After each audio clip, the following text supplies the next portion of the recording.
la! Your dream vacation to Sri Lanka starts from rupees 24,999 only with GT Holidays, South India's #1 travel brand. தமிழ்நாட்டில் கடந்த ஒரு மாதத்தில் 5 பட்டியல் சமூக தலைவர்கள் கொல்லப்பட்டிருக்கிறதா நீங்கள் சொல்லியிருந்த சில விஷயங்கள் சமூக ஊடகங்களில் பார்க்க முடிஞ்சிருந்துச்சு. போஸ்ட் மேரேஜ், அரேஞ்ச் மேரேஜ் இது எல்லாமே ஜாதியின் கருவிகள் தானே. இப்போ 20 வயசாகுது, அடுத்த 50 வருஷம் நான் யார் கூட வாழ போகிறேன் அப்படிங்கிறத தேர்ந்தெடுக்கும் உரிமை அந்த பெண்ணுக்கு மட்டுமே உண்டு. அது ஓகே. ஆனால் அதற்கும் ஆம்ஸ்ட்ராங் படுகொலைக்கும் என்ன மற்றும் மோடியினுடைய ஆட்சி இப்போ நடந்துட்டு இருக்கு. லாஸ்ட் 10 இயர்ஸ்ல பார்த்தீங்கன்னா இதனுடைய வீரியம் மிக அதிகமாக இருக்குது. அதனுடைய ரிசல்ட்டாக தான் இது எல்லாமே நடக்குது அப்படின்னு. தமிழ்நாட்டில் திராவிட ஆட்சி தான். ஆமாம். இந்த 3 வருஷம் நீங்கள் சொல்கிற இந்த ஒரு மாதத்தில் யாரோட ஆட்சி? எவ்ரி வீக் நடக்கக்கூடிய ஆணவ கொலைகள் முன்னாடி அப்புறம் இது எல்லாமே தொடர்ந்து அதே மாதிரி இருந்துகிட்டே தான் இருக்குது. அப்போ திராவிட மாடல் பிரச்சனைக்குரியதாக தான் இருக்கா? திராவிட மாடல் அல்லாத அதுக்கு முந்தின மாடலும் பிரச்சனை தானே. அதுதானே நான் சொல்லிக்கிட்டு இருக்கேன். எல்லா மாடல் பிரச்சனை. இந்த மாடல் ஓகேவா? இந்தியா கூட்டணி அங்கீகரிச்சிருக்கோம்ல தமிழ்நாட்டுல, அவங்க ஒரு தாட் வைக்கிறாங்கல்ல, அந்த தாட்டின் படி தான் செயல்படுறாங்களா? அந்த தாட்டுக்குள்ளேயே எப்படி ஒரு மாசத்துல 5 தலித் கொலைகள் நடக்கும், 5 தலித் தலைவர்களின் கொலைகள்.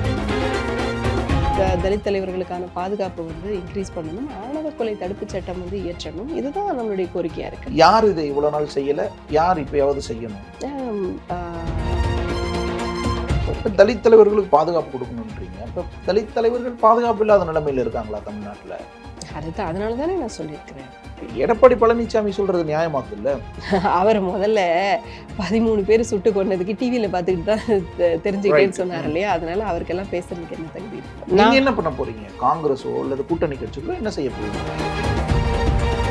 ஒரு மாசத்துல 5 கொலை. முதல் கொலையில நம்ம கண்டிச்சிருப்போம்ல, 2வது கொலையில கண்டிச்சிருப்போம்ல, 3வது கொலையில கண்டிச்சிருப்போம்ல, 4வது கொலையில கண்டிச்சிருப்போம்ல, 5வது கொலையிலையும் கண்டிக்கிறோம்.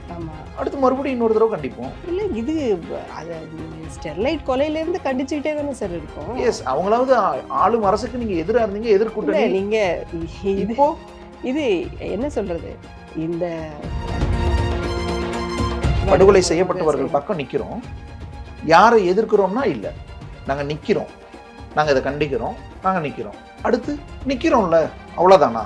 அதுக்கான முன்னேற்பாடுகளை, அதுக்கான தேவையான விஷயங்களை நாங்கள் செய்வோம், செய்து கொண்டு தான் நாங்கள். என்ன தெரியல எனக்கு இப்போ ஆக்சுவலா.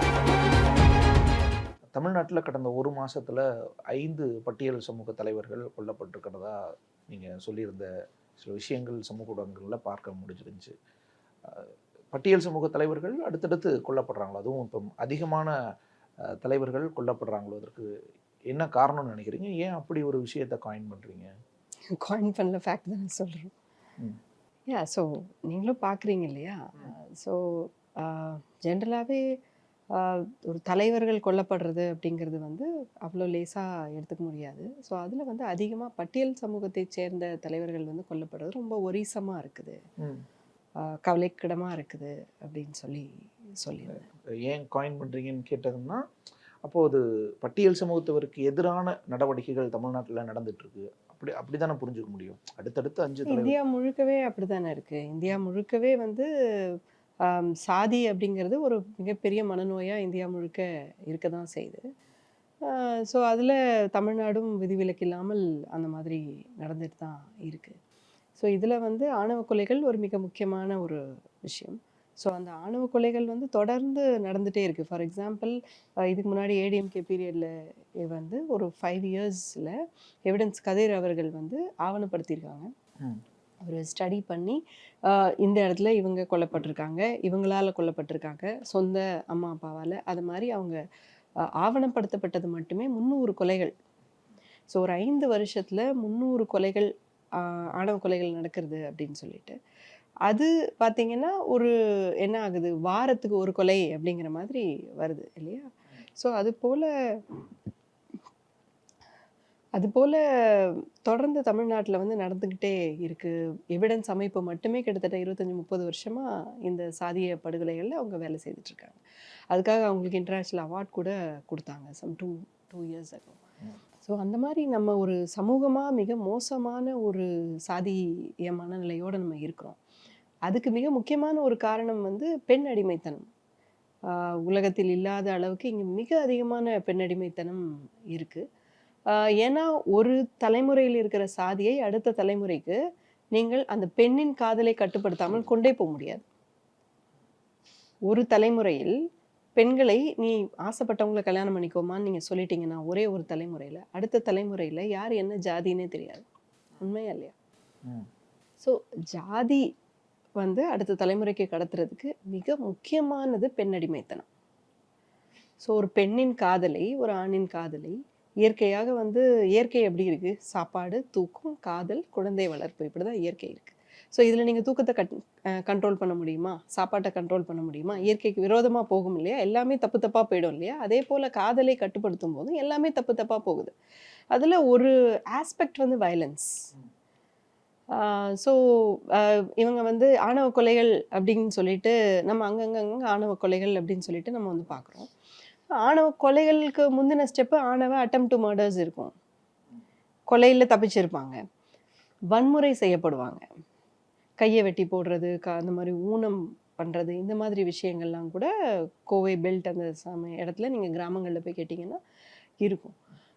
அதுக்கு தவிர இழிவுபடுத்துறது, ஊரை விட்டு துரத்துறது, அவங்க வாழ்வாதாரத்தை அழிக்கிறது, இந்த மாதிரி கெட்ட வார்த்தையில் திட்டுறது, தாம் பொண்ணை தாம் பையனை வந்து வற்புறுத்தி வேற யாருக்கோ கட்டி கொடுக்கறது, அழ அழ அந்த பொண்ணை எடுத்துகிட்டு போய் கட்டி கொடுக்கறது, இது எல்லாமே. ஸோ நம்ம வந்து ஃபோர்ஸ்டு மேரேஜ் தானே இங்கே அரேஞ்ச்டு மேரேஜ்னு சொல்லிட்டு இருக்கிறோம். ஃபோர்ஸ்ட் மேரேஜ், அரேஞ்ச் மேரேஜ், இது எல்லாமே வந்து ஜாதியின் கருவிகள் தானே. ஒவ்வொரு திருமண கொண்டாட்டங்களும் ஜாதியின் கொண்டாட்டங்கள் தானே. ஸோ அதுபோல் பெண்ணை கட்டுப்படுத்துகிற கலாச்சாரம் இந்தியா முழுக்க இருக்க இருக்க நம்முடைய பாரம்பரியம், பண்பாடு, கலாச்சாரம்னு சொல்லிட்டு நாங்கள் பெண்ணை அடிமைப்படுத்துறது தான் நாங்கள் பெருமைப்படுத்தி வைத்துக்கொள்வோம்னு சொல்லிட்டு நம்ம எல்லாருமே தமிழில், தமிழ் கலாச்சாரம் மட்டும் கிடையாது, இந்தியா முழுக்கவே இந்த கலாச்சாரங்கள் வந்து இந்த மாதிரி சொல்ல சொல்ல நம்ம இது போன்ற வன்முறைகளை தான் நம்ம ஒரு சமுதாயமாக நாம் ஃபேஸ் பண்ணுவோம். ஸோ இவ்வளவு தீவிரமான ஒரு கொலைகளை நம்ம தொடர்ந்து பார்த்துட்டு இருக்கும்போது நமக்கு அட்லீஸ்ட் இப்போவாவது நம்ம முழிச்சுக்கணும் தட் யூனோ பெண்கள் வந்து சமமாக மதிக்கப்பட வேண்டியவர்கள். அடுத்த எனக்கு இப்போ 20 வயசு ஆகுது, அடுத்த 50 வருஷம் நான் யார் கூட வாழ போகிறேன் அப்படிங்கிறத தேர்ந்தெடுக்கும் உரிமை அந்த பெண்ணுக்கு மட்டுமே உண்டு அப்படிங்கிற ஒரு அடிப்படை மனித உரிமையை ஒரு சமூகமாக நாம் ரெக்கக்னைஸ் பண்ண வேண்டிய ஒரு கட்டாயத்தில் இருக்கும். அது ஓகே. ஆனால் அதற்கும் ஆம்ஸ்ட்ராங் படுகொலைக்கும் என்ன சம்பந்தம்? நிச்சயம், நல்ல கேள்வி. ஸோ வந்து இந்த மாதிரி ஒரு காதல் கட்டுப்படுத்தப்படுறது அப்படிங்கிறது ஒரு வயலன்ஸ் வழியாக கட்டுப்படுத்தப்படுது. வீட்டிலேயே பார்த்தீங்கன்னா அந்த மாதிரி. ஸோ அப்போ அந்த வயலன்ஸுடைய உச்சமாக ஆணவ கொலைகள் நடக்குது. இது நடக்கும்போது இது திருப்பி திருப்பி என்ன ஆகுதுன்னா, ஏதோ ஒரு சோகால்டு உயர்ந்த அல்லது உயர்த்தப்பட்ட சமூகம், அதை விட இது வந்து பார்த்தீங்கன்னா ஆணவ கொலைகள் வந்து ஓபிசி சமூகத்துக்குள்ளேயும் நடக்கும், எஸ்சிக்குள்ளேயும் நடக்கும், இங்கேயும் அங்கேயும் நடக்கும், இது எல்லாமே நடக்கும். ஸோ இந்த கிரேடட் இன்இக்வாலிட்டியோடைய ஒரு பாகமாக இது வரும்போது யார் ஒடுக்கப்படுறாங்களோ அவங்க வந்து கேள்வி கேட்குறாங்க, ஏன் இப்படி கொல்றீங்க, ஏன் இந்த மாதிரி பண்ணுறீங்க அப்படின்னு சொல்லிட்டு ஒரு மனித உரிமை கேள்விகளை வந்து எடுத்து வைக்கிறது, நிறைய பேர் எடுத்து வைக்கிறது. ஸோ அதில் வந்து யார் வந்து எந்த சமூகம் மிக அதிகமாக கொல்லப்படுகிறதோ, ஆணவ கொலையில் வந்து பாதிக்கப்படுகிறதோ, அவங்களுக்கான மனிதர்கள் வந்து கொஞ்சம் அதிகமான தாய்மை உள்ளம் கொண்டவர்கள், அதிகமாக இதயம் கொஞ்சம் பெருசாக இருக்கிறவங்க வந்து ஒரு தியாக உணர்வோடு வெளியில் வராங்க. அந்த மாதிரி நிறைய தலைவர்கள் வந்து வெளியே வர்றாங்க. சரி, எப்போ வந்து ஒரு தலைவர் வெளியே வருவாங்க? ஏன் வந்து காந்தி, பெரியார், அம்பேத்கர் இவங்கெல்லாம் வந்து சுதந்திர போராட்ட காலத்தில் வெளியே வந்தாங்க, அதுக்கு முன்னாடி வந்து அவ்வளோ பெரிய தலைவர்களே இல்லையா அப்படின்னு சொன்னால், எப்போ ரொம்ப அப்ரெஷன் ஜாஸ்தியாகுது, வயலன்ஸ் ஜாஸ்தியாகுது, அப்போ தான் நேச்சுரலி அந்த சமூகத்துலேருந்து தலைவர்கள் வெளியே வருவாங்க. ஸோ அது போல் தலித்தில் வந்து தலைவர்கள் நிறைய பேர் வெளியே வராங்க. ஸோ அப்போ இவங்க வந்து இவங்களுடைய பாதுகாப்புக்காக ஆன செயல்பாடுகளை வந்து அவங்க செய்கிறாங்க.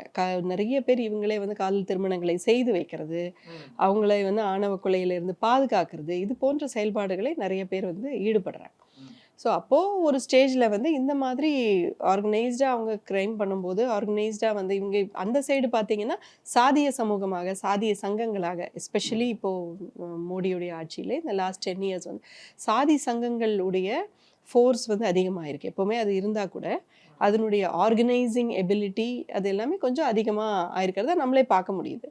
ஸோ அந்த மாதிரி இருக்கும்போது அவங்க ஆர்கனைஸ்டாக இந்த மாதிரி கிரைம்ஸ் எல்லாம் அவங்க இளவரசன் படுகொலையில் அவங்களுக்கு தெரியும், அந்த குடும்பங்களே கொல்லலை, யாரோ ஒருத்தர் கொள்றாரு. ஸோ இந்த மாதிரி ஆர்கனைஸ்ட் கிரைம் செய்யும்போது இவங்களும் ஆர்கனைஸ்டாக அதை வந்து பாதுகாக்க வேண்டிய ஒரு கட்டாயத்துக்கு ஆளாகிறாங்க. யாரு பட்டியல் சமூகத்துல இருந்து வந்த தலைவர்களும் ஆர்கனைஸ்டா ஆர்கனைஸ்டா அதை வந்து பாதுகாப்பதற்கான ஒரு தேவையும் வருது. ஸோ அப்போ இவங்களை வந்து நம்ம வளர விட்டா இந்த சாதிங்கிற அந்த ஏற்றத்தாழ்வை மெயின்டைன் பண்ண முடியாது அப்படிங்கிறதுக்காக அவர்கள் மீதான கொலை தொடர்ந்து நடந்து வர்றதை பார்த்தா அது மாதிரி தான் நமக்கு புரிஞ்சுக்க முடியுது. சாதிய ஆதிக்கவாதிகள் அப்ப ஆம்ஸ்ட்ராங் உள்ளிட்டவர்களை கொள்றாங்கன்றீங்க? இல்லை, சாதின்னு மட்டும் அதை பார்க்க முடியாது. இது வந்து ஒரு சாதிங்கிறதே என்ன பேசிக்கலி வந்து இப்போ நம்ம சொல்கிறோம் ஓபிசி, எஸ்சி, எஸ்டி, எஃப்சி இதெல்லாம் சொல்கிறோம். இதெல்லாம் எந்த பேசிஸில் வந்து பிரிக்கப்படுது? வெறும் சாதியாக மட்டும் பிரிக்கப்படல. ஒரு சமூகத்துக்கு எவ்வளவு நிலம் இருக்குது, அது எவ்வளவு அதிகாரத்தில் இதெல்லாம் வச்சு தானே அதை வந்து பிரிக்கிறாங்க. அப்போது அது என்கிட்டயே இருக்கணும்னு நினைக்கக்கூடிய அந்த வெஸ்டட் இன்ட்ரெஸ்ட் தானே இந்த மாதிரி ஒரு வயலன்ஸை வந்து கையில் எடுத்தால் அவங்களுக்கு தானே பெனிஃபிட்டாக போகுது இல்லையா? ஸோ இப்போ இந்த நாட்டினுடைய நிலத்தில் 40% நிலம் வந்து 1% பாப்புலேஷன் கிட்ட இருக்கு இல்லையா? ஸோ இப்போ இந்த 1% அப்பர் காஸ்ட் அப்பர் கிளாஸ்ங்க கூடிய அந்த இது வந்து இட் இஸ் அவங்களுக்கு தான் பெனிஃபிட் ஆகுது. இப்போ வந்து பிசியும் எஸ்சியும் அடிச்சுக்கிட்டாக்க எஃப்சிக்கே அந்த நிலமும் அந்த ஆதிக்கமும் அதிகாரமும் ரீட்டைன் ஆகிறதுக்கு உபயோகமாக இருக்குது. இவங்களுக்குள்ளே நீ அடிச்சுக்கிட்டே இருங்க அப்படின்னு சொல்லிட்டு ரீட்டைன் ஆகிறதுக்கு அது உபயோகமாக இருக்குது இல்லையா? ஸோ இது நம்ம இப்போ இல்லை, நம்ம இதை வந்து கிட்டத்தட்ட 1000-1500 வருஷமாக நம்ம பார்த்துட்டே தான் இருக்கோம்.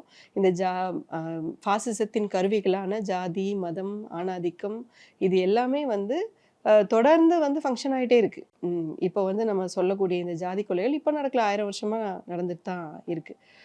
அதே போல் மதம் சம்மந்தமான ஒரு மன்னனை ஒரு மதத்தை தழுவ சொல்லிட்டு, ஒரு மன்னனை வந்து ஒரு மதத்தை தழுவ சொல்லிட்டு மிச்ச மதத்துக்காரனை பூரா வெட்டுறது கொள்றதுங்கிறது ஒரு இது பப்ளிக்கு தெரியணும்னா கல்லை மட்டும் கண்டால் பாட்டு எல்லாம் அந்த மாதிரி. ஸோ இந்த மாதிரி இது வந்து தொடர்ந்து நடந்துக்கிட்டே இருக்கக்கூடிய ஒரு விஷயமா தான் இருக்குது.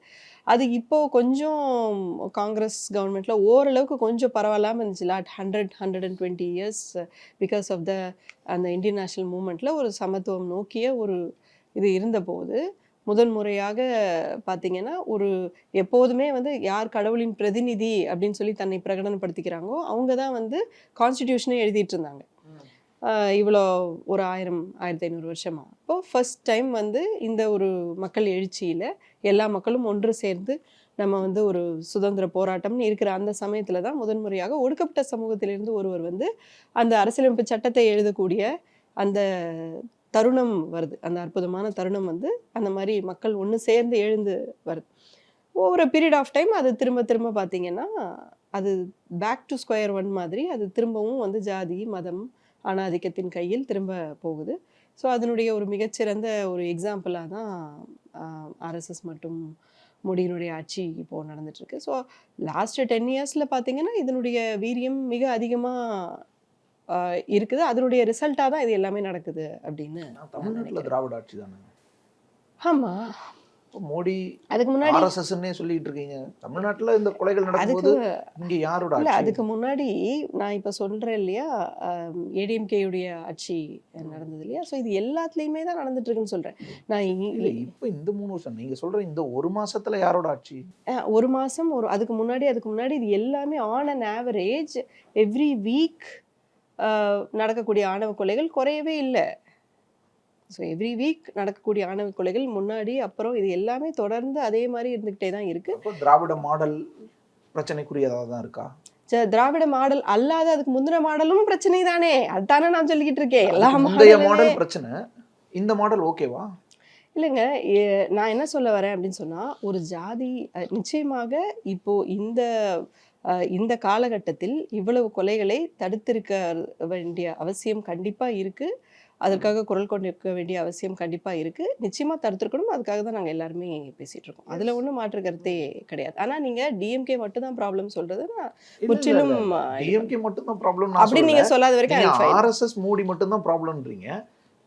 இங்க தமிழ்நாட்டுல யார் ஆட்சி நடக்குதுன்னு யோசிச்சா லாஜிக்கே பொருந்த மாட்டேங்குது. இல்ல, இங்க சட்டம் ஒழுங்கு யார் கையில இருக்கு? இல்லைங்க, இது வெறும் சட்டம் ஒழுங்கு பிரச்சனையாவே நான் பார்க்க விரும்பலன்னு நான் சொல்றேன். இது வெறும் சட்டம் ஒழுங்கு பிரச்சனையே கிடையாது. இது அதையும் தாண்டி இது ஒரு குடும்பத்திலையும் போயிட்டு நீங்க ஜாதிக்குள்ள கல்யாணம் பண்ணிக்கோங்கன்னு சொல்லிட்டு டிஎம்கே சொல்லுதா? யார் சொல்றாங்க?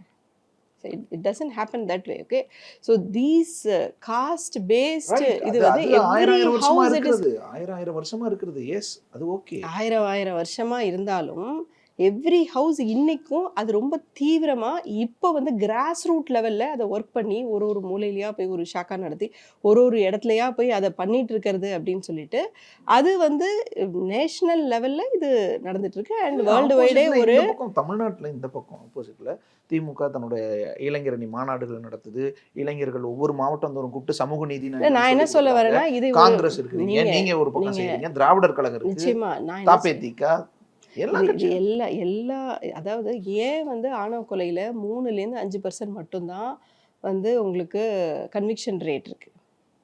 ஏன் ஒரு கொலை நடக்குது, ஏன் வந்து ஆணவ கொலையில 3-5% மட்டும்தான் கன்விக்ஷன் ரேட் இருக்கு அப்படின்னா இல்ல இல்ல இல்ல இல்ல அப்படின்னா சாதி அப்படிங்கிறது போலீஸ் ஸ்டேஷன்ல இருக்கு, நீதிமன்றத்துல இருக்கு, இந்த குடும்பத்துல இருக்கு, அந்த குடும்பத்துல இருக்கு, இந்த கிராமத்துல இருக்கு, அந்த கிராமத்துல இருக்கு, எல்லா இடத்துலயும் அது போலத்தான் எல்லா கட்சிகளிலுமே இருந்துட்டு இருக்கு.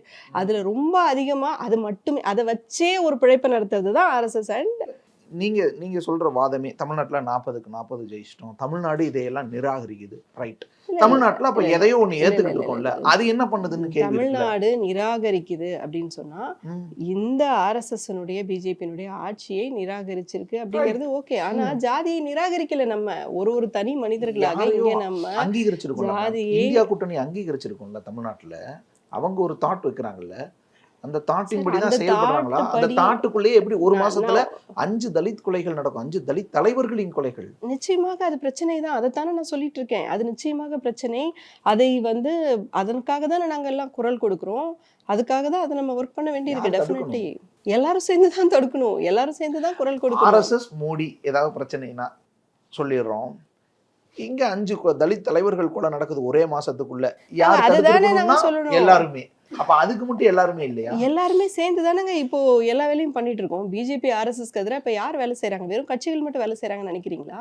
எவ்வளவு அமைப்புகள், ஒவ்வொருத்தரும் வேலை செஞ்சுட்டு இருக்காங்க உட்கார்ந்து. ரெஸ்பான்சிபிலிட்டியை நீங்க RSS பிஜேபி மோடின்னு சொல்றீங்கல்ல, அந்த மாதிரி இங்க ரெஸ்பான்சிபிலிட்டி ஏன் கலெக்டிவ் ஆக்கிக்கிறீங்க? நபர்களை குறிப்பிட மாட்டீங்க, பார்ட்டியை குறிப்பிட மாட்டீங்க. இல்லைங்க, பார்ட்டியும் அதோடைய பார்ட்டா இருக்கு. நிச்சயமா டிஎம்கேயும் அதாவது டிஎம்கே நிச்சயமாக பொறுப்புக்குள்ளாகுது. அது அதாவது அவங்க தான் இப்போ ஆட்சியில் இருக்காங்க, அதனால தான் நாங்கள் இவ்வளோ கேள்வி கேட்குறோம், அதனால தான் இது எல்லாமே நாங்கள் முன்வைக்கிறோம். ஸோ நிச்சயமாக இப்போ இருக்கக்கூடிய ஆட்சியாளர்கள் இன்னும் மிக தீவிரமான செயல்பாடுகளில் ஈடுபட வேண்டும் அப்படின்னு சொல்லி தானே நாங்கள் சொல்லிட்டு இருக்கோம். இப்போ 5 தலித் தலைவர்கள்ன்றீங்க, எப்படி யார் யாரு? ஆம்ஸ்ட்ராங் ஓகே, பிஎஸ்பியினுடைய மாநில தலைவர், ஒரு அரசியல் கொலையா நீங்க குறிப்பிடுறதுக்கு ஏதாவது ஒரு லாஜிக் இருக்கு, ஏன்னா ஒரு அரசியல் கட்சி தலைவர்னா. மற்றவங்க இல்லை, தலைவர்கள் அப்படிங்கிறது வந்து வெறும் ஒரு அரசியல் பொறுப்புனாலேயோ இதனாலேயோ மட்டும் வர்றது கிடையாது. மக்கள் யாரை தலைவர்களாக பார்க்குறாங்க அப்படின்னு சொல்லி தான். ஸோ இப்போ விசிகேல ஒரு 3 பேர் கட்சியின் உடைய முக்கிய நிர்வாகத்தில் இருந்தவங்க. ஸோ உங்களுக்கு அந்த பேர் சொல்லணுமா? தெரியும் நினைக்கிறேன் உங்களுக்கு, ஆல்ரெடி நான் அந்த வீடியோலேயே சொல்லியிருப்பேன். ஸோ அது போல் நடந்திருக்கு. என்னன்னு விசாரிக்கும் போது பார்த்தா சொத்து பிரச்சனையில எல்லாம் கொல்லப்பட்டிருக்கிறாங்க, தனிப்பட்ட முன்பகையின் காரணமாகலாம் கொல்லப்பட்டு. இது எல்லாமே நம்ம சொல்கிறோம் சார், பட் வந்து அது ஏன் வந்து தலித்துகள் மட்டுமே அதிகமாக கொலை செய்யப்படுகிறார்கள்ங்கிற கேள்விக்கு ஒரு சமூகமாக நம்ம பதில் சொல்லி தான் ஆக வேண்டும். நம்ம மீண்டும் மீண்டும் வந்து தலித் கொல்லப்பட்டால் அவங்க மட்டுமே பிரச்சனை அப்படின்னு நம்ம பார்க்க முடியாதுல்ல. அவங்க வந்து ரவுடிசம் பண்ணிட்டாங்க அதனால தான் அப்படின்னு சொல்லிட்டு நம்ம பார்க்க முடியாது இல்லையா. வன்முறைங்கிறது நம்ம எல்லாருக்குமான ஒரு விஷயம். ஆனால் யார் பார்க்குறா? புரியல. ரவுடிசம் பண்ணுறாங்க இல்லை, பொது புத்தியிலேயே அப்படிதானே இருக்கு, பொது புத்தியிலேயே சொல்லப்பட்டிருக்குது அப்படின்னு சொல்லி பார்த்தீங்கன்னாக்க ஒரு தலித் தலைவர்கள் உடைய செயல்பாடுகள் அல்லது தலித் மக்கள் என்ன செஞ்சாலும் அது வந்து ரவுடிசம், அது வந்து அந்த மாதிரின்னு சொல்லிட்டு ஒரு ஃபேக் ஒரு பெயர் கொடுக்கறதும், நான் தலித் வந்து ஒரு விஷயத்தை செய்தால் அது வந்து மாவீரர்கள் வீரம் அப்படின்னு சொல்றது, இது போன்றது எல்லாமே நம்ம எல்லா பக்கமும் பார்க்க தானே செய்கிறோம். அந்த பார்வையில் பிரச்சனை இருக்கு இல்லையா, இந்த பொது புத்தியினுடைய இந்த பார்வையில் அந்த பிரச்சனை இருக்கு இல்லையா. இப்போ ஆம்ஸ்ட்ராங் படுகொலையே எடுத்துப்போமே, ஆம்ஸ்ட்ராங் படுகொலையை கண்டிக்கிறது அல்லது ஆம்ஸ்ட்ராங் குறித்து நிறைய நல்ல விஷயங்கள் பேசுறது யாருன்னு பார்த்தா வேறொரு நபர்களா இருக்காங்க. எல்லாருமே எல்லா சமூகங்கள்ல இருந்துமே பேசுறாங்க. ஆனா ஆம்ஸ்ட்ராங்குக்கு ஒரு ரவுடி முத்திரை குத்துறது, ஒரு கேங்ஸ்டர், இதுல எல்லாம் போய் அரசு எப்படி பொறுப்பேற்றுக்க முடியும்னு சொல்றது ஆட்சியின் ஆதரவாளர்களா இருக்காங்க, திமுகவின் ஆதரவாளர்களா இருக்காங்க. புரியல. பொது புத்தி இப்போ ஆம்ஸ்ட்ராங்கின் படுகொலையை கண்டிக்கிறதாகவும் ஆட்சியின் ஆதரவாளர்கள் ஆம்ஸ்ட்ராங்கின் படுகொலை வந்து அவர் ஒரு ரவுடி தானா, இதுக்கு என்ன அரசு என்ன பண்ண முடியும்னு கேட்குறவங்களாவும் இருக்காங்க. எனக்கு தெரியல, நான் அதை பர்டிகுலராக வாட்ச் பண்ணலை அந்த மாதிரின்னு சொல்லிட்டு. பல்வேறு கருத்துக்கள் இருக்கும் நிறைய பேருக்கு. இந்த பக்கமும் பேசியிருக்காங்க, அந்த பக்கமும் பேசியிருக்காங்க. நிறைய வந்து இந்த எலெக்ஷனுக்கு ஒர்க் பண்ணவங்களே கூட இந்த இதில் பிரச்சனைன்னு பேசியிருக்காங்க. 2 பக்கமுமே பேசுகிறாங்க. அந்த கான்வர்சேஷன்ஸ் ஆர் கோயிங் ஆன். கட்சியின் தலைவர்கள் வேறு, கண்டிக்கிறது இல்லை இல்லை இல்லை, நான் வந்து சோஷியல் மீடியாவில் போகக்கூடியதே சொல்கிறேன். எல்லா பக்கமுமே பேசிகிட்டு இருக்காங்க. ஸோ அதை டிஃபெண்ட் பண்ணக்கூடியவங்களுமே வந்து பொதுமக்களே இந்த whoever did this work, whoever is active in this social interest, அவங்களே தான் 2 பேருமே வந்து பேசிக்கிறவங்க. I think the conversations are pretty healthy. இல்லை எப்படின்னா, நீங்கள் திராவிட ஆட்சிக்கு எதிராக இவங்க வந்து பயன்படுத்திக்கிறாங்க இதை, தலித் முத்திரையோட வந்து அந்த மாதிரியான விமர்சனங்கள்லாம் போகுது இல்லை? நான் பர்சனலாக அதை ஏற்றுக்கலை. நிச்சயமாக வந்து அது அந்த மாதிரி பார்வை நிச்சயமாக தவறானதுன்னு தான் நான் பார்க்குறேன். அப்படியே நம்ம சொல்ல முடியாது. நம்ம வந்து தலித் சகோதரர்களை நாம் வந்து இந்நேரம் அவங்க கூட நிற்க வேண்டியது ரொம்ப ரொம்ப அவசியமாக இருக்குது. ஒரு ஹியூமனிடேரியன் ஆஸ்பெக்டில் கூட அப்படி நிற்க வேண்டிய அவசியம் இருக்குது. இன்னொன்று, நடவடிக்கைகளும் எடுத்துடுறாங்கல்ல படப்படன்னு.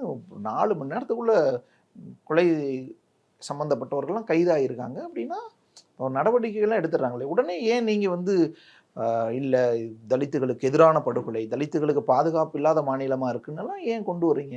நடவடிக்கை எடுக்கலைன்னா பரவாயில்ல, அதான் நடவடிக்கை எடுத்துடுறாங்கல்ல. இல்லை சார், யார் பறி கொடுத்தமோ, யாருக்கு இந்த மாதிரி ஒரு விஷயம் நடக்குதோ, அப்போ வந்து ஒரு பொதுமக்களே ஒரு பாதுகாப்பு இல்லாத ஒரு சூழல் நடக்கும்போது பலவிதமான கருத்துக்கள் வரதான் செய்யும். பலவிதமான கருத்துக்கள் வரதான் செய்யும். அதில் இந்த கருத்துக்களை ஏன் வைக்கிறீங்க? இப்போ நீங்கள் தான் சொல்கிறீங்க 1 மாசத்துல 5 தலித் தலைவர்கள் படுகொலைன்றீங்க. கவனம் ஈர்ப்பு. நடவடிக்கை எடுக்கலைன்னா பரவாயில்ல, நடவடிக்கை எடுத்துக்கிட்டு இருக்காங்கல்ல. இல்லை சார், நான் சொல்கிறது வந்து நடவடிக்கை என்னதான் நடவடிக்கை எடுத்தாலும் இன்னுமே இதுக்கான வந்து முக்கியத்துவம் கொடுக்க வேண்டும். இன்னும் இதற்கான தலித் தலைவர்களுக்கான பாதுகாப்பு கொடுக்க வேண்டும். இதை நான் இன்டர்வியூவில் தான் சொல்லியிருப்பேன். இன்னும் தலித் தலைவர்களுக்கான பாதுகாப்பு வந்து இன்க்ரீஸ் பண்ணணும். ஆணவ கொலை தடுப்பு சட்டம் வந்து இயற்றணும். இதுதான் நம்மளுடைய கோரிக்கையாக இருக்குது. யார் இதை இவ்வளோ நாள் செய்யலை, யார் இப்போயாவது செய்யணும்? ஆளும் மாநில ஆட்சி, திமுக ஆட்சி வந்து இன்னும் வந்து ஆணவ கொலை தடுப்பு சட்டம் வந்து நம்ம ரொம்ப நாளாக கோரிக்கை வச்சிட்ருக்குறோம். ஸோ அதை வந்து ஏற்றணும். ஏன்னா அது வந்து இப்போ ராஜஸ்தானில் காங்கிரஸ் கவர்மெண்ட் வந்து ஆணவ கொலை தடுப்பு சட்டம் இயற்றியிருக்காது ஆட்சியில் இருக்கும்போது. ஸோ அதுக்கு பிறகு வந்து அங்கே நடந்த ஆணவ படுகொலைகள் வந்து மிகப்பெரிய அளவில் வந்து குறைஞ்சிருக்குது. 2019 அப்புறம் வந்து குறைஞ்சிருக்கு. இப்போ திரும்ப பிஜேபி ஆட்சி வந்துருச்சு. எப்படி இருக்க போதோ தெரியல. பட் நிச்சயமாக அந்த ஒரு இது இருந்தது. அது போல் இங்கேயும் அதை செய்யணும் அப்படிங்கிறது தான் என்னுடைய கோரிக்கை. தலித் தலைவர்களுக்கு பாதுகாப்பு கொடுக்கணுன்றீங்க. அப்போ தலித் தலைவர்கள் பாதுகாப்பு இல்லாத நிலைமையில் இருக்காங்களா தமிழ்நாட்டில்? அதுதான், அதனால தானே நான் சொல்லியிருக்கிறேன். திமுக ஆட்சி வந்தாலே இப்போ இந்த ஒரு சூழல்னு எதிர்க்கட்சிகள் விமர்சிக்கிறாங்க. இப்போ அது நீங்கள் சொல்கிறது பார்த்தா கூட்டணியிலிருந்தே சொல்கிறீங்கன்னா இப்போ அது உண்மையாகுது இல்லை? இல்லை சார், தலித் தலைவர்களுக்கு பாதுகாப்பு குறைவாக இருக்குது அப்படிங்கிறது இந்த கொலைகளின் மூலமாக நமக்கு தெரிய வருது. அதன் மூலமாக அவங்களுடைய பாதுகாப்பை இன்க்ரீஸ் பண்ணணும் அப்படின்னு சொல்லி கேட்கறதுல என்ன தப்பு? கூட்டணியில் இருந்தாலும் நம்ம கேட்கறது வந்து நியாயம். எடப்பாடி பழனிசாமி சொல்றது நியாயமாகுது இல்லை? அவர் முதல்ல 13 பேர் சுட்டு கொண்டதுக்கு டிவியில பார்த்துக்கிட்டு தான் தெரிஞ்சுக்கிட்டேன்னு சொன்னார் இல்லையா? அதனால அவருக்கெல்லாம் பேசுறதுக்கு என்ன தகுதி இருக்குன்னு எனக்கு தெரியல. பேச வேணாம், ஒரு எதிர்க்கட்சி தலைவர் இந்த விஷயத்துல பேச வேண்டாம். எனக்கு அதுல என்ன தகுதி இருக்குன்னு எனக்கு தெரியல. அவர் சொல்றது பார்த்தா எனக்கு சிரிப்பா தான் வருது. பட் ஃபைன், எதிர்க்கட்சி தலைவராக அவர் சொல்றதும் நல்ல விஷயம், சொல்லட்டும். நீங்க என்ன பண்ண போறீங்க? காங்கிரஸோ அல்லது கூட்டணி கட்சிகளோ என்ன செய்ய போகுது? தலித் தலைவர்களுக்கு பாதுகாப்பு கூட இல்லாத ஒரு அரசோட தானே நம்ம இருக்கோம். பொறுப்பு இப்போ உங்களுக்கும் இல்லையா? நீங்க ரெஸ்பான்சிபிலிட்டிஸ் இல்லையா? இந்த கொலைகளுக்கெல்லாம் நீங்க ரெஸ்பான்சிபிலிட்டிஸ் இல்லையா? அதனால தானே அதை வந்து பேசுறோம். அதனால தானே அதை வந்து தார்மீக ரீதியில அவங்க கூட நிக்கிறது முக்கியம்னு சொல்றோம். அதனால தானே அந்த எங்களுடைய செயல்பாடு, படுகொலை செய்யப்பட்டவர்கள் பக்கம் நிக்கிறோம். யாரை எதிர்க்கிறோம்னா இல்ல, நாங்க நிக்கிறோம், நாங்க இதை கண்டிக்கிறோம், நாங்க நிக்கிறோம், அடுத்து நிக்கிறோம்ல, அவ்வளவுதானா? இல்ல, அது நாங்கள் வந்து இப்போ என்ன ஒரு செயல்பாடுகள் செய்கிறது அப்படிங்கிறது நாங்கள் சேர்ந்து அதுக்கான முன்னேற்பாடுகளை, அதுக்கான தேவையான விஷயங்களை நாங்கள் செய்து கொண்டு தான் நாங்கள் என்ன தெரியல எனக்கு இப்போ. ஆக்சுவலாக இப்போ வந்து தார்மீக ரீதியில் அவங்க கூட நிற்கணும். இந்த சட்ட பாதுகாப்பு மற்றும் இந்த பாதுகாப்பை கோரணும் அப்படிங்கிற அளவுக்கு நம்ம கோரிடுறோம். நம்ம இந்த படுகொலைகளை கண்டிச்சிடுறோம். கண்டிக்கிறது யாரை கண்டிக்கிறோன்னு தெரிய மாட்டேங்குது. எஸ், கண்டிச்சிடறோம். எனக்கு புரியல. இப்போ ஆளும் ஆட்சியாளர்கள் கிட்ட தான் நம்ம கேட்குறோம். இது வந்து சரியில்ல. இத இன்னும் இம்ப்ரூவ் பண்ணணும். இன்னும் நம்ம எஃபோர்ட்ஸ் நெறைய போடணும் அப்படின்னு சொல்லிட்டு நம்ம அதுக்காக தான் நம்ம ஒவ்வொரு பண்ணிட்டு தடவையும் நம்ம இருக்கிறோம். கேட்குறோம்ல, எனக்கு ஒவ்வொரு புரியல தடவையும் சார். நம்ம இதை சொல்றோம்ல, கேட்குறோம்ல. இது ஒரு நெருக்கடியாவே மாற மாட்டேங்குதுல்ல. சரியாகணும் இல்ல மேம், அல்லது சரியாகிற முயற்சி தெரியணும், அல்லது சரியாகிற இல்ல பார்வை இருக்கணும்.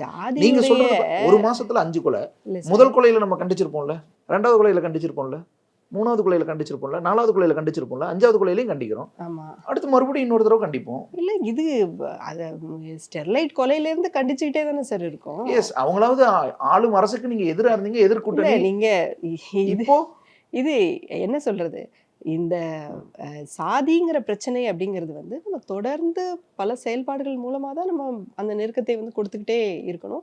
பல இடங்கள்ல வந்து இப்ப ஆணவ கொலை தடுப்புச் சட்டங்களுக்கான தேவை கூட்டங்கள் அந்த விஷயங்கள் எல்லாம் நடத்திக்கிட்டே தான் இருக்கோம். நம்மளும் வந்து பங்கெடுத்துக்கிட்டே தான் இருக்கிறோம். பேசிக்கிட்டே தான் இருக்கிறோம். ஸோ இது போன்ற செயல்பாடுகளை தான் தொடர்ந்து செய்யணும். வேற என்ன செய்யறது? So we will also think and work more. இல்ல மேம், We'll நாம work more on நம்ம caste. நம்ம ஒரு கூட்டணியில இருக்கோம். அந்த கூட்டணி தான் ஆட்சி செய்யுது. 2 விஷயம் தான் இதுல. ஒண்ணு, நம்ம அந்த கூட்டணியில இருந்துகிட்டே அந்த கூட்டணிக்கு, அந்த ஆட்சிக்கு நம்ம களங்கம் ஏற்படுத்துறோம். எனக்கு புரியல என்ன இல்லையா நாம சமரசம் செஞ்சுக்கிறோம். இல்ல இது இல்ல இது இல்ல. இது இந்த நிஜமாவே ஒரு படுகொலை, ஒரு அச்சுறுத்தும் ஒரு விஷயம். தமிழ்நாட்டுல தலித்துகளுக்கு ஒரு அச்சமூட்டும் விஷயம் இருக்கு. அல்லது அதுல கவர்மெண்ட் கேர்லெஸ்ஸா இருக்கு. பாதுகாப்பு கொடுக்க வேண்டியவங்க பாதுகாப்பு கொடுக்க மாட்டாங்க. ஈவன் தலித் தலைவர்களுக்கே பாதுகாப்பு இல்ல. அப்ப மக்களுக்கு என்ன யோசிங்க அப்படின்னு நம்ம சொல்றது உண்மையாவே ஒரு அச்சுறுத்தக்கூடிய விஷயம்னா நம்ம என்ன செய்வோம்?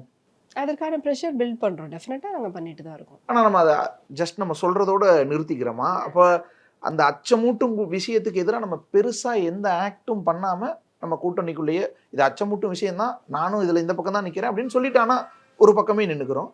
இல்லையா இதையெல்லாம் யூஸ் பண்ணி திமுக மேல ஒரு களங்கத்தை கற்பிப்போம். ஸோ இந்த வேலையை செய்யறோம். ரெண்டுல ஏதோ தெரியல ஒண்ணுதான் இதெல்லாம் இருக்க என்ன முடியும். வார்த்தைகள்னு தெரியல. இது களங்கமா இல்ல இதுவா அதுவா இந்த இல்ல மேம், ரெண்டு வார்த்தைகளுக்குள்ள தானே நான் விடல. ரெண்டு தானே சரி, பாசிபிள். காங்கிரஸ் இது ஒரு பெரிய விஷயம்னா நம்ம காங்கிரஸ் செய்யக்கூடிய இடத்துல இருப்போமா? காங்கிரஸ் எப்போதுமே வந்து எல்லாருக்குமான ஒரு நல்ல விஷயம் செய்யணும் அப்படிங்கறதை தான் தொடர்ந்து வந்து ரைட் மேம், ரைட். பண்ணிட்டே இருக்கு. அண்ட் காங்கிரஸ் எப்போதுமே அதை உறுதியா தான் செஞ்சுட்டு இருக்கு. இப்போ எஸ், ஃபார் ஒரு எக்ஸாம்பிள் வந்து பாஜகவினர், ஒரு அதிமுகவினர் ஒரு இந்த குற்றச்சாட்டுகளை வைக்கிறாங்கன்னு வைங்க. ஒரு மாசத்துல 5 தலித் படுகொலை நடந்துருச்சு அப்படின்னு ஒரு குற்றச்சாட்டு வைக்கிறாங்கன்னா, நம்ம அவங்க கிட்ட கேட்கறது ஓகே, உங்க அரசியலுக்காக கூட சொல்லலாம்னு நம்ம எடுத்துக்கலாம். ஆனால் ஒரு காங்கிரஸ்ல இருந்துகிட்டே சொல்லும் பொழுது, அப்போ காங்கிரஸ், திமுக, விசிக இன்னும் கட்சிகள் எல்லாம் சேர்ந்து தான் ஆட்சி அமைச்சிருக்காங்க. எல்லாம் ஒரே கூட்டணியில தான் இருக்காங்க. அப்போ இவங்க சொல்றது ஒரு பெரிய சிக்னல், ஒரு அலர்ட். ஸோ என்ன 5 படுகொலை ஒரே மாசத்துக்குள்ள தலித் தலைவர்களுக்கே பாதுகாப்பு இல்லாத சூழல் கூட்டணிக்குள்ள இருந்துட்டே சொல்றாங்கன்னா அப்போ உண்மையா இருக்குமோன்னு பார்த்தா சார் கண்டிக்கிறேன். அது ஃபேக்ட் Yes, தானே fact. சார். Yes, இது என்ன அது நீங்க fact. திருப்பி திருப்பி சொல்லிட்டு அந்த இருக்கீங்க. ஃபேக்ட So it is a சொல்றீங்க. fact. ரைட், ரைட், ஃபேக்டை வந்து ரைட். நம்ம சொல்லணும்ல. ஒரு பெரிய இப்போ விஷயம், நாங்க இது ஒரு சொல்லல பெரிய அலர்ட். அப்படின்னு அப்ப என்ன பண்ண சொன்னாதான் போறீங்கன்னு பார்த்தா கண்டிக்கிறோம். அவ்வளவுதான். அப்ப அதுக்கு அடுத்து என்ன ப்ராசஸ், என்ன ப்ரோக்ரஸ்ன்னு தெரியல. இல்லையா ஆட்சிக்கு களங்கம் எழுப்பிக்கிறதுக்கு இந்த மாதிரி சொல்றோம். இந்த 2 தான ஆப்ஷன் இருக்க முடியும். நிச்சயமா கிடையாது. இப்போ ஃபார் எக்ஸாம்பிள் பெரியார் வந்து காங்கிரஸ்ல தான் 6 வருஷம் இருந்தார். ம். ஓகேவா? ஸோ அவர் வந்து காங்கிரஸ் சரியில்லை அப்படின்னு சொல்லிட்டு என்ன அவர் பண்ணாரு? கோச்சிக்கிட்டு என்ன அவர் பண்ணாரு? வெளியே வந்து அவர் ஏதோ ஒன்று பண்ணார். அது அவருடைய முடிவு, அவர் செய்தார். எஸ், ஒரு ஆனா விஷயத்துல எனக்கு உடன்பாடு இல்லைன்னா அது அது அவர் பெரிய பிரச்சனையா ஒரு இருக்கும் பட்சத்துல, நிமிஷம் அது பெரிய தவறா என்ன இருக்கும் பட்சத்துல பேச அலமுதிச்சா நல்லா இருக்கும். இவ்வளவு நேரம் நீங்க தான் பேசுனீங்க. கொஸ்டின் இதுதான். நீங்க பெரியார் உதாரணம் சார் எடுத்தீங்க. நீங்க சொல்லிட்டீங்க, நான் பதில் சொல்லலாமா? ப்ளீஸ். தேங்க்யூ. ஸோ காங்கிரஸில் தான் பெரியார் இருந்தார். 6 வருடங்கள் இருந்தாங்க. அதுக்கப்புறம் அவங்க கோச்சிட்டு இதில் இல்லை இல்லை இது எதுவும் சரி வராது அப்படிங்கிற மாதிரி சொல்லிட்டு அவங்க வெளியே போய் அவங்க ஒரு வேலைகள் வந்து செய்தார். ஆனால் காங்கிரஸில் தொடர்ந்து அதுலேயே இருந்துட்டு காங்கிரஸ் அதனுடைய கோர்ஸ் ஆஃப் இதில் தான் over a period of time அது வந்து நிறைய வேலைகள் செய்தது. ஓகேவா? இப்போ கடைசியாக வந்து 2014 முன்னாடி கூட எஸ்சி எஸ்டி அட்ராசிட்டி ஆக்டோடைய ஒரு ஆர்டினன்ஸாக வந்து ரொம்ப கடுமையாக அந்த சட்டத்தை இயற்றியது வந்து காங்கிரஸ் தான் வந்து பண்ணுச்சு. ஸோ காங்கிரஸ் வந்து ஒரு ஒரு எந்த ஒரு விஷயத்தையுமே ஒரு தீர்க்கமாக ஒரு பொறுமையாக வந்து நியாயமான விஷயங்களை அது தொடர்ந்து செய்யும் இதை தான் வந்து அது பண்ணிட்டு இருக்கு. அந்த மாதிரி நாங்கள் நிச்சயமாக செய்வோம். எங்களுக்கு எங்கள் கட்சியின் மீதும் நம்பிக்கை இருக்குது, மனிதத்தின் மீதும் மிகப்பெரிய நம்பிக்கை இருக்குது. நிச்சயமாக நாங்கள் செய்வோம். நீ பெரியார் உதாரணம் எடுத்தனாலேயே, பெரியார் 6 வருஷம் காங்கிரஸ்ல இருந்து ஏன் வெளியே போனார்? காங்கிரஸுக்குள்ளேயே அதுவும் உயர்மட்டத்துல தலைவர்களுக்குள்ளேயே இருந்த அந்த சாதிய ஒடுக்குமுறை மனப்பான்மை, அதை களையிறதுக்கு எந்த முயற்சியும் எடுக்கல. அப்ப காங்கிரஸ்ல நம்ம எதுக்கு இருந்துகிட்டு? ஒரு சாதிய ஒடுக்குமுறை பிரிட்டிஷ் எதிர்த்துக்கிட்டு ஆனா சாதிய ஒடுக்குமுறையோட இருக்காங்களே, அப்ப இவங்களை எதுக்குன்னு பெரியார் வெளியே வரார். ரைட். அதே கட்சியில தானே அதை தொடர்ந்து இவ்வளவு விஷயங்கள் வந்து நடந்தது. எஸ், அது So, change அதுதான் ஆகுது. நான் அதுக்கு சொல்றேன். யாரு ரீசன்? இல்ல, இல்ல. இந்த மாதிரி நிறைய பேர் வெளியே போனது கூட ரீசனா நிச்சயமாக இருக்கலாம். அதான் நான் சொல்றேன். அப்ப நீங்க So, என்ன நெருக்கடியை கொடுக்குறீங்கன்ற கேள்வி வருது இல்ல? இல்ல சார், நாங்க என்ன நெருக்கடி கொடுக்கறது என்ன கொடுக்கறது அப்படிங்கறத நாங்க டிசைட் பண்ணி தீர்மானிப்பீங்க. எஸ். நாங்க பண்ணிக்கிறோம். நான் சொல்றது என்னன்னா, I believe Congress it has always stood for every oppressed and definitely we will do. Long And இந்த டர்ம்ல நம்ம நாட்டுக்கு- 20 இந்த வருஷம் 30 நாட்டுக்கு வருஷம் யோசிச்சு long term சேஞ்ச் அது- ஆகுறது ஒரு மாசத்துக்குள்ள 5 கொலை. உங்களுக்கு 20 வருஷம்னு தோணலாம், 30 வருஷம்னு தோணலாம். இது 2000 வருஷத்து கதை. ஓகேவா? சாதி அப்படிங்கிறதும் ஆணவ கொலை ஒரு மாசத்துல 5 அப்படிங்கிறதும் கொலையோ 6 கொலையோ இன்னும் அடுத்தடுத்த மாசங்கள்ல ஒரு படுகொலைகளோ நாள்ல அல்லது இருக்கட்டும். ஒரு நாள்ல 13 கொலையோ கொஞ்சம் பொறுத்துப்போம், ஸ்டெர்லைட் கண்டிச்சுப்போம். கொலையோ அதான் இது right, right. எல்லாமே Yes. நாங்க பேசி அது வேணாம். முடிவு பண்ணி அதனால நாங்க- இந்த ஒரு 5 கொலை 6 கொலையை பொறுத்துக்குங்க. தலித்துகளுக்கு பாதுகாப்பாக இல்லாத நாங்க- நிலையை பொறுத்துக்கலாம். ஒரு கொஞ்ச நாள் வெயிட் பண்ணுவோம், பொறுமையா போவோம். 5ங்கிறது 4ஆ குறைப்போம், 3ஆ குறைப்போம். அப்படியா? இல்ல சார், இது என்ன மாதிரி கேள்விகள் அப்படின்னு சொல்லி எனக்கு புரியல. ஸோ டெஃபினட்டா இந்த நாட்டுக்கு விடிவு வந்து காங்கிரஸால் மட்டுமே வரும். அது நிச்சயமாக நான் நம்புகிறேன். சரியான விஷயங்களுக்கு நிச்சயமாக எங்களுடைய செயல்பாடுகள் இருக்கும். நன்றி மேம், உங்களோட நீங்க Thank you. Hola! Your dream vacation to Sri Lanka starts from rupees 24,999 only with GT Holidays, South India's #1 travel brand.